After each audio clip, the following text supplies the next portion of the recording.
오늘이 사순절 둘째 주일이죠. 믿음의 회복을 소망하는 계절이 되기를 바라는 마음입니다. 오늘 말씀을 통해서 좋은 밭과 같이 믿음이 회복되는 예배 시간이 또 사순절 계절이 되기를 바랍니다.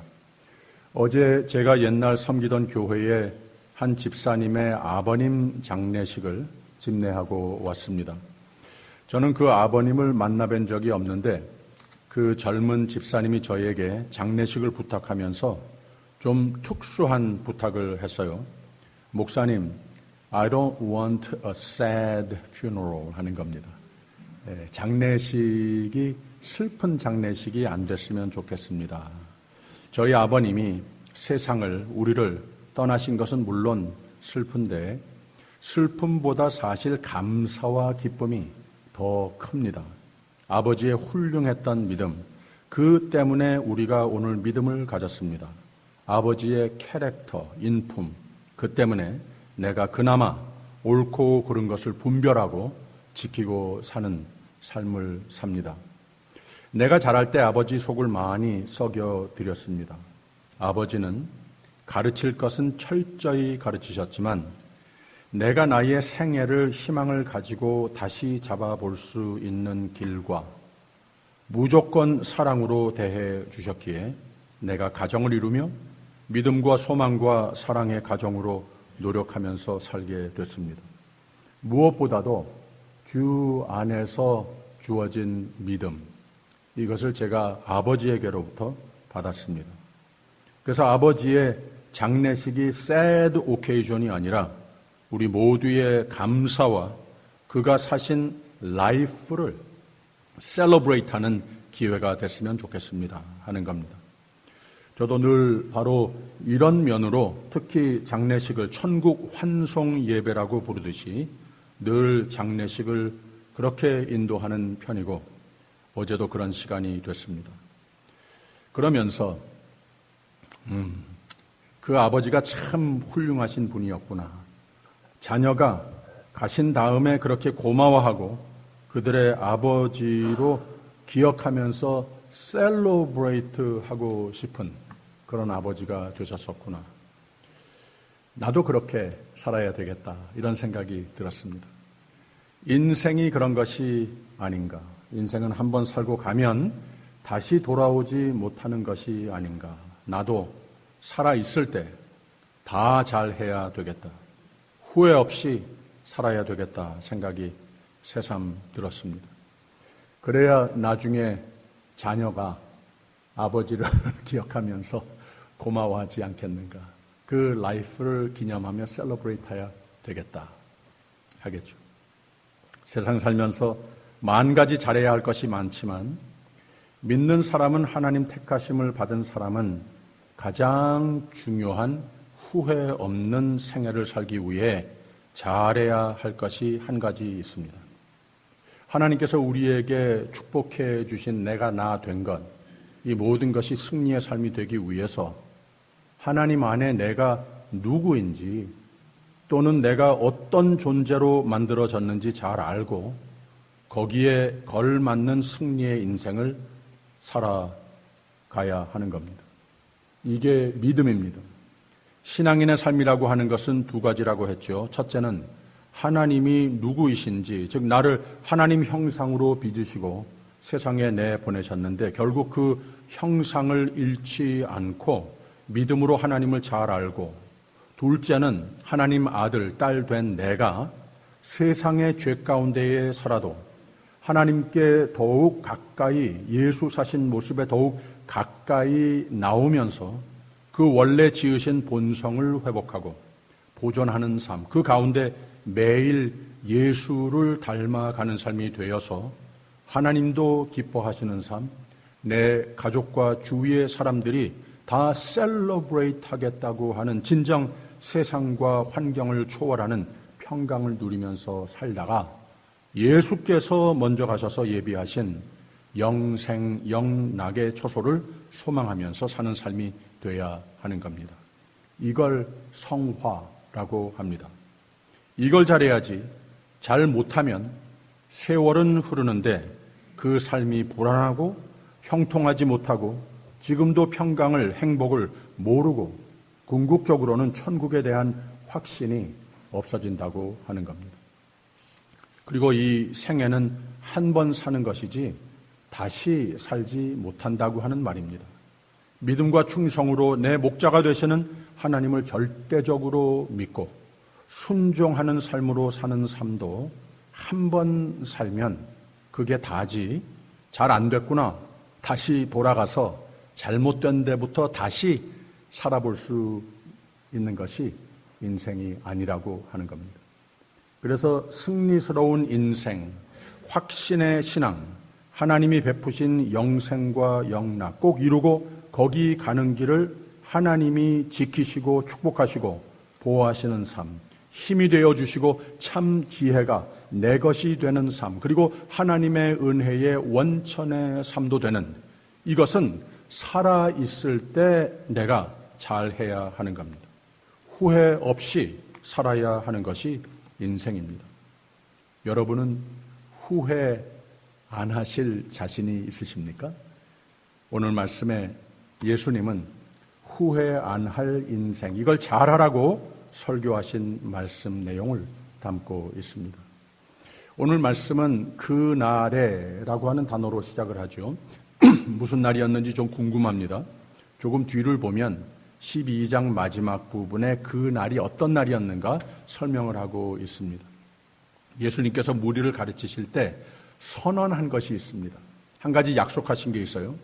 하나님 아버지 뜻대로 사는 사람은 예수님의 형제요, 자매요, 어머니와 같다라고 말씀하십니다. 저 문 밖에 와 있는 어머니, 그때의 육신의 어머니, 또 형제들은 아니라고 하는 뜻이 아니라 그 못지않게 여기 앉아 있는 너희들이 내 생명의 피로 이룰 내 가족이다, 내 형제다, 내 어머니다, 여기 다 있는 것이다. 이렇게 하나님께서 우리에게 예수 그리스도 안에서 베푸신 은혜가 바로 그런 것이다. 세상에 가족보다 더 귀하게 여길 사람이 없을 텐데 그 뜻대로 말씀을 귀히 여겨 순종하며 사는 자들을, 믿음으로 승리하며 사는 자들을 예수께서 가장 귀하게 여길 사람들이라고 하는 말입니다. 우리가 예수님의 형제, 예수님의 가족이라고 선언하신 겁니다. 너희들은 이렇게 되라. 내가 가르치는 말씀으로 천국을 바라보며 무엇보다도 하나님의 뜻, 하나님 나라와 하나님의 의를 가장 우선으로 삼아 살아라. 그리하면 이 모든 것을 너희에게 더하여 주고 그래야 행복과 형통의 삶이 되는 것이다 라고 말씀하십니다. 마태복음 10장에 가면 너희에게는 머리털까지 다 세신 바 되었나니 두려워하지 말라. 너희는 세상 무엇보다 하나님께 귀하니라 라고 그랬어요. 근데 누구든지 나를 시인하면 나도 하늘에 계신 내 아버지 앞에서 저를 시인할 것이요, 누구든지 사람 앞에서 나를 부인하면 나도 하늘에 계신 내 아버지 앞에서 저를 부인하리라 라는 말도 덧붙이셨습니다. 믿음의 삶은, 생명의 삶은 건성으로 살으면 안 되는 겁니다. 하다 말다 해서도 안 되는 겁니다. 진정 하나님을 사랑하고 경외하는 진심된 마음으로 너희 최선을 다해 하나님 말씀을 생명 삼아 하나님을 하나님으로 모시고 살아야 하는 것이다. 이런 말씀을 하시는 겁니다. 그래야 천국의 소망을 안고 사는 것이다. 그래야 세상에서도 천국을 소유하면서 사는 것이다. 그래야 내가 너를 가장 귀하게 여기며 반드시 축복할 것임이라 라고 그날 이 약속을 하시면서 덧붙여 예화를 주신 말씀이 오늘 우리가 함께 읽은 씨 뿌리는 자의 비유 말씀입니다. 그 자리에 모인 모든 사람들 중에는 다 믿음을 가진 사람들인데 말이죠. 그러니까 예수님 앞에 와 앉아 있는 것 아니겠습니까? 그런데 결론부터 말씀드리면 좋은 땅에 씨가 심겨져야 나중에 결실하여 혹 100배, 60배, 30배가 되느니라 하는 건강한 권능의 믿음으로 올바로 성화되어 가는 사람이 그 다 믿는 사람들인데도 그 가운데에 적었습니다. 그래서 그 자리에 모인 모든 사람, 갖가지 종류의 믿음을 붙들고 사는 사람들을 향하여 하나님이 요구하시는 진정한 능력의 믿음을 소유하여야 할 이 능력의 믿음의 종류를 가르치시고 권면하시는 말씀이 되겠습니다. 제일 처음에 말씀을 보면 예수님께서 13장의 첫 부분에 이 씨 뿌리는 자가 뿌리로 나아가서 4가지 종류의 밭에 떨어지는 것을 설명하고 있지 않습니까? 4가지 땅을 설명하셨습니다. 4절에 뿌릴새 덜어는 길가에 떨어짐에 새들이 와서 먹어버렸고 라고 그랬어요. 이 다친 마음을 말하는 거예요. 다 믿는 사람인데 하나님의 말씀을 늘 접하는 사람인데 그 마음에 받아들이지 못하는 마음이 닫혀 있는 상태를 설명한 겁니다. 5절에는 덜어는 흙이 얇은 돌밭에 떨어짐에 흙이 깊지 아니하므로 곧 싹이 나오나 해가 돋은 후에 타져서 뿌리가 없음으로 말랐고 라고 그랬습니다. 하나님의 말씀을 접할 때 이거구나 하고 받아들이는 이런 모습은 보였는데 이 세상에 사는 가운데에 깊이 뿌리를 내리지 못해서 그 흙이 옅어서 깊이 뿌리를 내리지 못하는 상황이 돼서 반짝하고 많은 신앙을 설명하는 겁니다. 여러분, 믿음은 인내라고 하지 않았습니까? 믿음은 성숙 과정이 있습니다. 믿음은 쌓아가는 겁니다. 믿음은 쌓여지는 겁니다. 이걸 우리가 평생 잘해야 하는 겁니다.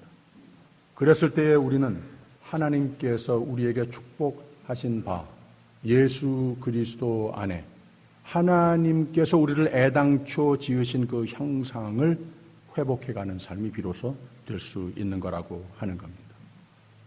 세 번째는 믿음도 좋고 세상도 좋고 하는 그런 믿음의 형태를 설명을 했어요. 요한계시록에도 미지근한 믿음은 하나님께서 내쳐버린다고 그러셨어요. 하나님과 재물을 겸하여 섬기게 되면 그것은 믿음이 아니라고 예수님이 설교도 하셨습니다. 그래서 이런 종류의 믿음은 무슨 문제가 있는가? 이 삶이, 마음이, 성도는 가장 작은 규모의 성전이라고 사도 바울이 가르치지 않았습니까? 성전이면 이곳이 어디를 보아도 어디를 들어가 보아도 무슨 일을 함께 하여도 다 거룩한 곳이 교회 아니겠습니까? 성전 아닙니까? 우리의 몸도 그렇다는 거예요. 그랬을 때 우리의 몸과 마음이 성령으로 충만케 채우는 삶이 된다고 하는 거예요. 더러는 가시떨기 위에 떨어짐에 가시가 자라서 기운은 막았고라고 그랬어요. 그래서 우리가 믿음 생활 열심히 하는 것 같은데 나의 살아온 패턴을 가만 뒤돌아보게 되면은 이 2가지를 다 겸해서 살고 있다고 하는 겁니다. 믿음도 좋고 세상도 좋고 이런 모습이 되면은 안 된다. 4번째, 마음이 열려 있는 믿음을 설명을 했습니다. 더러는 좋은 땅에 떨어짐에 혹 100배, 혹 60배, 혹 30배의 결실을 하였느니라. 귀 있는 자는 들으라 하시느니라 라고 그랬습니다. 하나님을 믿되 상대적으로 믿는 것이 아니고 절대적으로 오직 나의 믿음의 대상은 하나님이시라. 하나님께서 나에게 생명 말씀 주신 것을 내가 생명으로 삼고 절대적인 믿음을 설명하고 있습니다. 마음이 열려 있습니다. 깊이 받아들입니다. 뿌리가 내려집니다. 내 주위의 가시, 잡초들 다 청산하는 믿음입니다. 오래 기다릴 줄 압니다. 믿음을 보존합니다. 믿음이 쌓여져 갑니다. 비로소 하나님께서 나에게 펼치신 놀라운 은혜를 매일 매사에 체험하는 삶이 된다고 하는 겁니다. 이렇게 설명을 하셨는데 제자들이 뭐라고 그러는가 하면 예수께 나와 가로되 어찌하여 저희에게 비유로 말씀하시나이까? 이게 무슨 말인가 하면 잘 못 알아듣겠습니다. 이런 말을 한 거예요. 그래서 예수님께서 조금 더 깊이 있게 설명한 대목이 바로 그 다음입니다. 대답하여 가라사대 천국의 비밀을 아는 것이 너희에게는 허락되었으나 저희에게는 아니 되었나니라고 그랬어요. 네 가지 땅을 비유로 말씀하시지 않았습니까? 이제는 두 가지의 부류로 다 믿음의 사람이라고 하는데 두 가지로 나뉘어진다라고 하면서 너희는 또 저희는 이라고 말을 했어요. 그래서 너희는 이라고 하는 것은 이미 말씀하신 대로 나와 한 형제다. 하나님 안에서 우리 다 한 가족이다. 천국 갈 사람들이다. 하나님께서 인정하는 믿음이다. 너희는 이라고, 우리는 이라는 뜻이에요. 근데 저희는 이라고 말했을 때에는 내가 잘 모르겠다. 이 믿음이라고 하는 제목을 가지고 살기는 하는데 그 믿음의 삶의 패턴을 가만 보니까 나와 한 식구가 같지 않구나. 내 형제, 나 자신 없다. 이런 말씀을 하시는 거예요. 그래서 저희는 이라고 하는 거예요. 너희는, 우리는 이라고 아니. 이렇게 두 가지의 부류로 믿음의 삶의 모습들을 정의하고 있는 겁니다. 그래서 믿음은 여러분, 있으면 있고 없으면 없는 겁니다.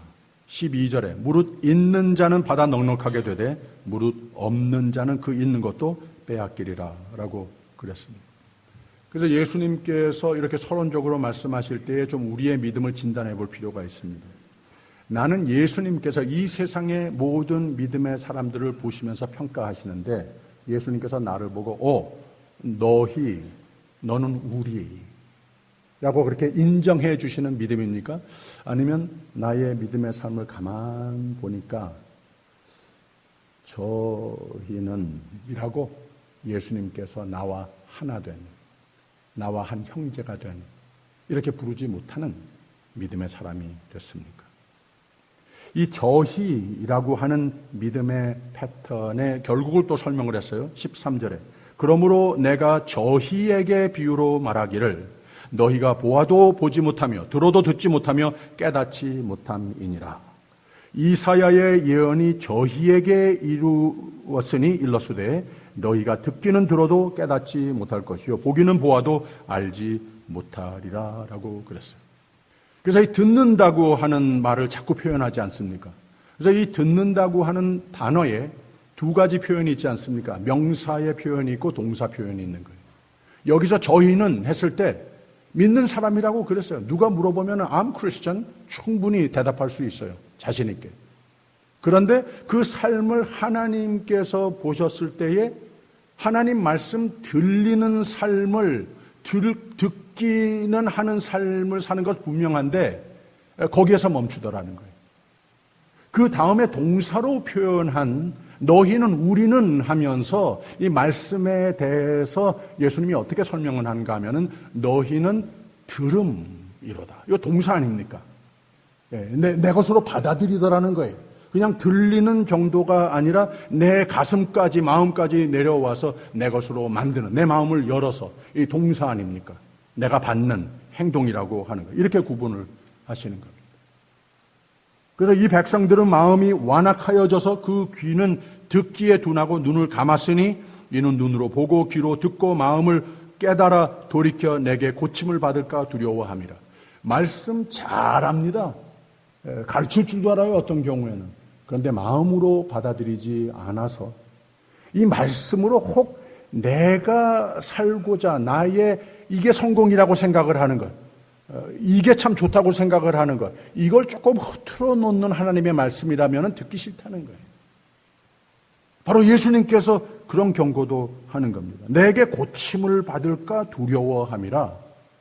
믿는 사람이라고 했는데 그렇게 그냥 듣기만 하는 정도의 말씀을 접하는 삶의 패턴이면 하나님께서 이렇게 지적하신다는 거예요.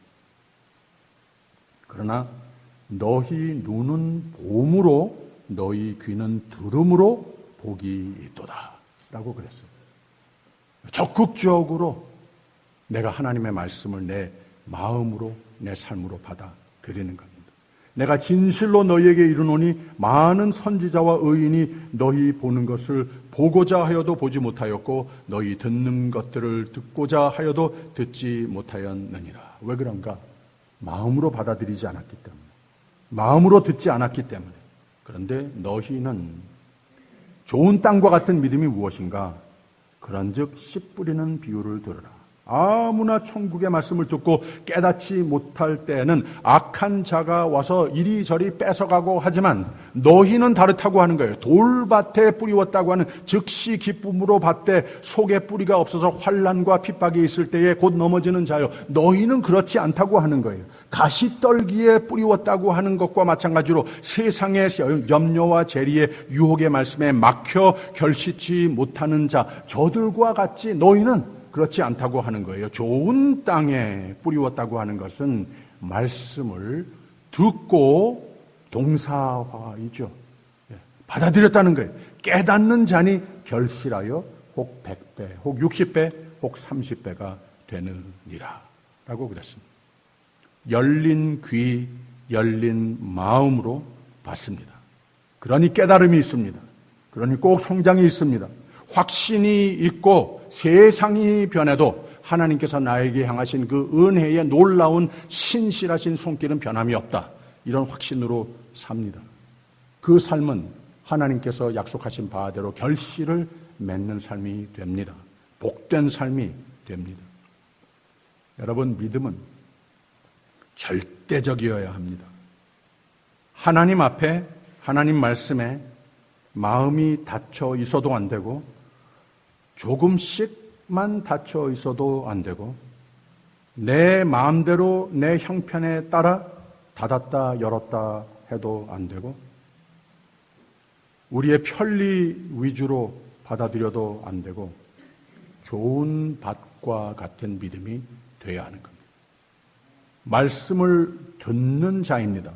말씀을 마음으로 받았으니 깨달음이 있는 자입니다. 진정 오직 하나님, 오직 말씀의 신조로 절대적인 믿음으로 사는 자입니다. 그러면 좋은 밭과 같은 믿음이 되어야 하겠는데 예수님께서 이걸 강조하셨는데 how? 이것을 어떻게, 내 마음을 어떻게 그렇게 만들 수 있겠는가? 첫째, 내 삶의 하나님이시면 그 외에는 내게는 다른 우상이 없어야 합니다.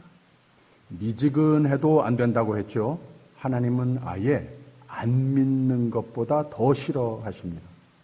좋은 땅이 돼서 많은 결실을 맺는 삶, 세상이 뒤집혀도 나는 괜찮다라고 하는 확신이 있는 삶이 되려면 하나님께 향한 절대적인 믿음과 충성이 요구된다고 하는 말입니다. 요한계시록 3장에 하나님의 말씀을 들으라 분부하시면서 볼지어다 내가 문 밖에 서서 두드리노니 누구든지 내 음성을 듣고 문을 열면 내가 그에게로 들어가 그로 더불어 먹고 그는 나로 더불어 먹으리라. 이기는 그에게는, 믿음으로 이기는 그에게는 내가 내 보좌에 함께 앉게 하여 주기를 내가 이기고 아버지 보좌에 함께 앉은 것과 같이 하리라 라고 말씀하셨습니다.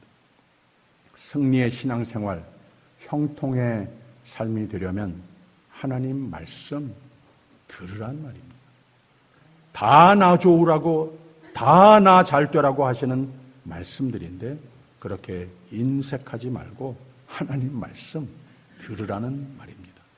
둘째, 좋은 밭이 되려면 하나님 말씀을 그야말로 생명 삼아야 합니다.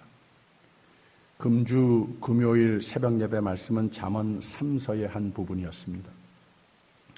앤드루 머리 목사님이 17세기의 남아공의 목사님이었는데 하나님 말씀은 하나님의 양식이다. 하나님 말씀을 접근할 때 의에 대한 큰 굶주림으로 접근해야 하는 것이다. 곧 하나님의 뜻을, 모든 뜻을 행하려 하는 큰 갈망이 있어야 하는 겁니다. This is how you approach and embrace God's word. 애타는 마음으로서 성도들에게 이렇게 부탁을 했습니다. 하나님의 말씀이 내 몸에 양약이 되어 내 골수로 윤택하게 하리라 라고 솔로몬은 가르쳤습니다.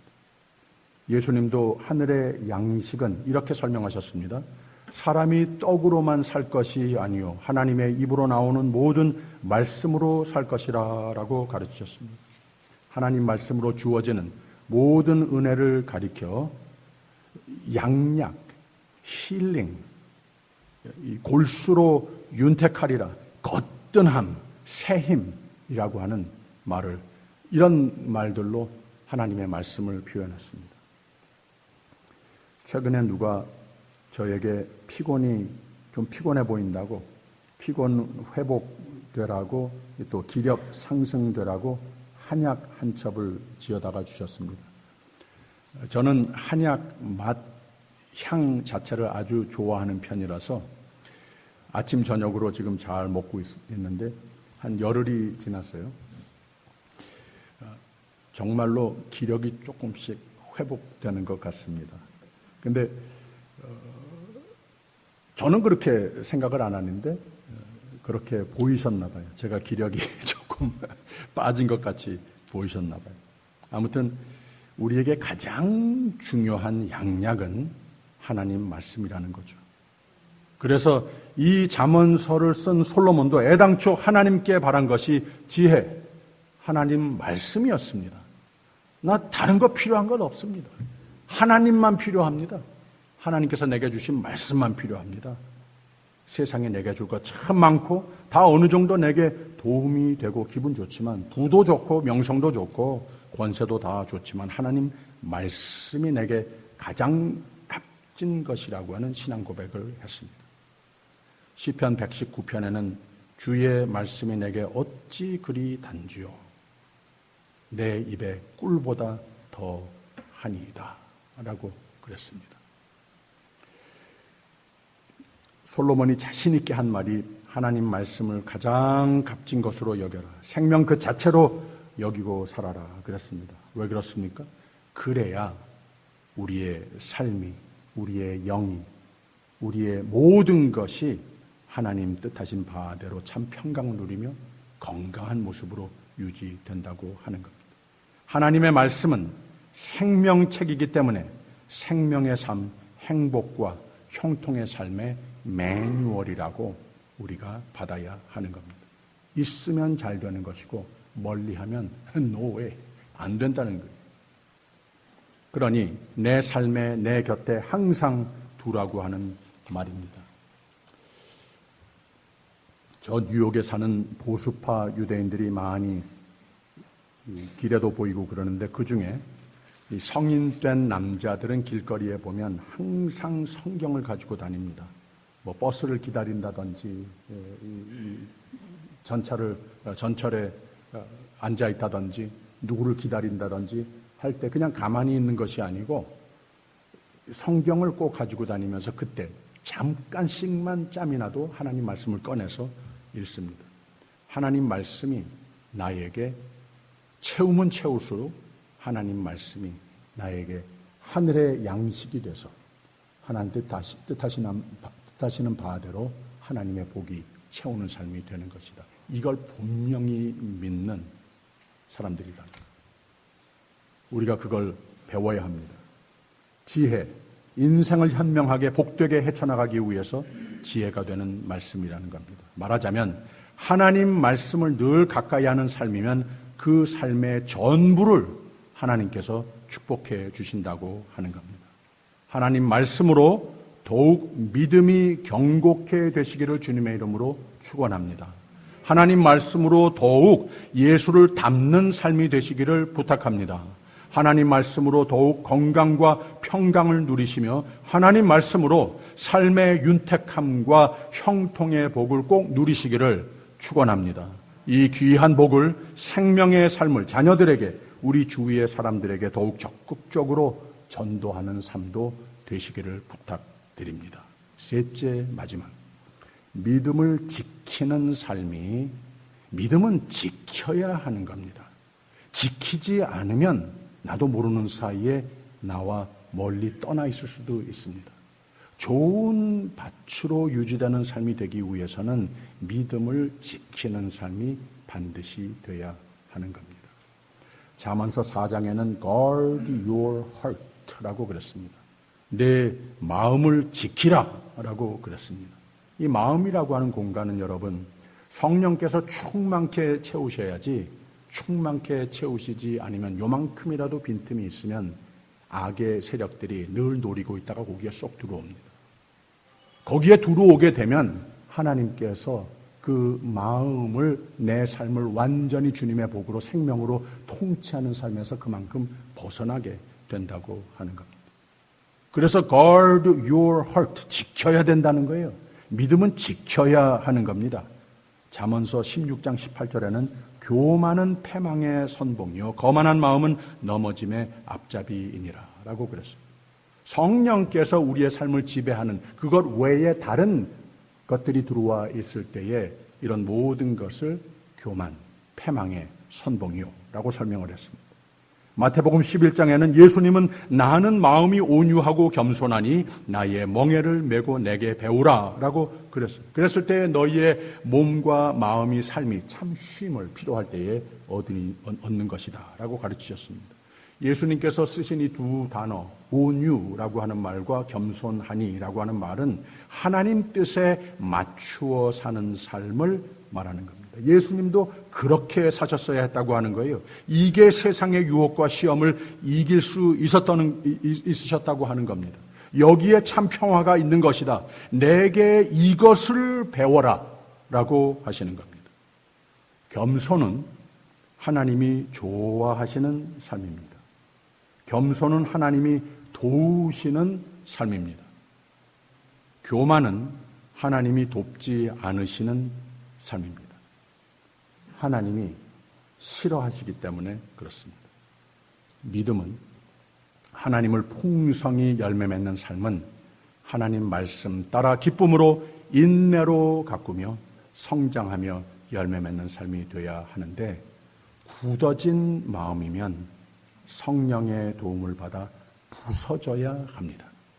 다친 마음이면 하나님 말씀이 뿌리를 내리지 못합니다. 무슨 이유로, 무엇으로, 누구 때문에 굳어졌건 다친 마음이건 다 뒤엎어야 합니다. 이런 프로액티브한 하나님께 겸손으로 드려지는 마음과 삶은 좋은 밭과 같아서 그때부터 좋은 열매를 주렁주렁 맺는 삶이 되는 겁니다. 시편 119편에 행위 완전하여 여호와의 법에 행하는 자가 복이 있으며 여호와의 증거를 지키고 전심으로 여호와를 구하는 자가 복이 있도다 라고 그랬습니다. 하나님 말씀에 기초하여 사는 것, 오직 예수의 믿음으로 사는 것은 든든한 반석 위에 집을 짓는 것과 같습니다. 말씀 안에서 든든한 삶을 살아가는 삶이 되기 위해 좋은 땅과 같은 믿음으로 하나님이 나를 볼 때 내 것이라고 자랑스러워 하시며 모든 기도와 꿈을 이루시되 하나님의 놀라운 은혜로 은총으로 나의 상상을 초월하는 풍성한 결실을 맺으시는 생애가 되시기를 주님의 이름으로 축원합니다. 기도하겠습니다.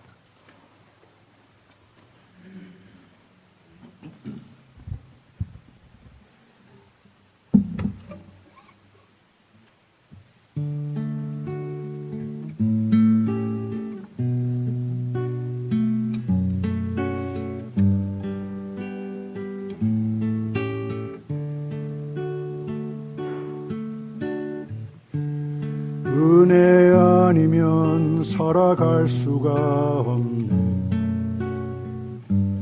호흡마저도 다 주의 것이니 세상 평안과 위로 내게 없어도 예수, 오직 예수뿐이네.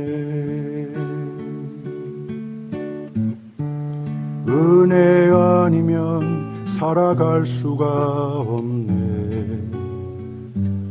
호흡마저도 다 주의 것이니 세상 평안과 위로 내게 없어도 예수, 오직 예수뿐이네.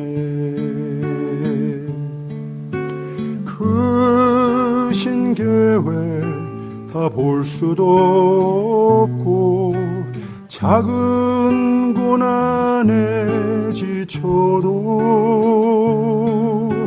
주께 묶인 나의 모든 삶 버티고 견디게 하시네. 아멘. 은혜 아니면 살아갈 수가 없네. 나의 모든 것 다 주께 맡기니 참된 평안과 위로 내게 주신 주 예수 오직 예수뿐이네. 오직 예수뿐이네. 오직 예수뿐이네.